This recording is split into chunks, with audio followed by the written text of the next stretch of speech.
Il était une fois, une gentille petite araignée du nom de Gypsy. Gypsy était différente des autres araignées, elle ne tissait pas de toile pour attraper des insectes.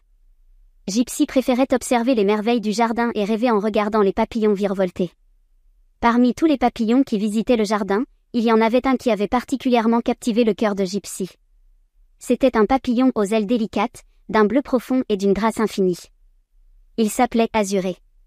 Chaque jour, Gypsy regardait Azuré virevolter parmi les fleurs. Elle aurait aimé s'approcher de lui, mais elle avait peur de le faire fuir avec ses 8 pattes velues. Un jour, alors que Gypsy était triste, une libellule du nom de Léo vint lui parler.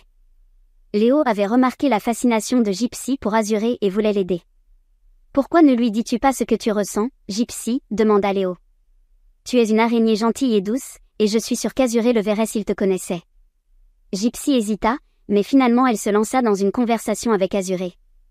Pour sa surprise, il ne prit pas peur, mais lui parla avec gentillesse. Ils se découvrirent beaucoup de choses en commun. Azuré aimait les fleurs et les voyages, et Gypsy aimait écouter les histoires d'Azuré sur ses aventures dans le jardin. Un jour, alors qu'ils se promenaient ensemble, Azuré s'arrêta devant une fleur magnifique. Il dit à Gypsy, « Gypsy, j'aime passer du temps avec toi plus que tout.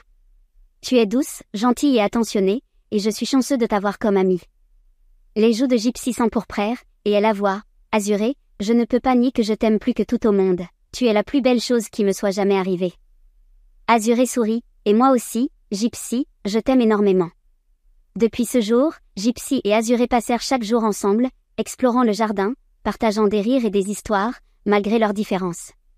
Et chaque soir, Gypsy et Azuré s'endormaient côte à côte, heureux d'avoir trouvé l'amour dans ce paisible jardin. Finalement, même les plus petites créatures peuvent trouver le bonheur lorsque leur cœur est rempli d'amour.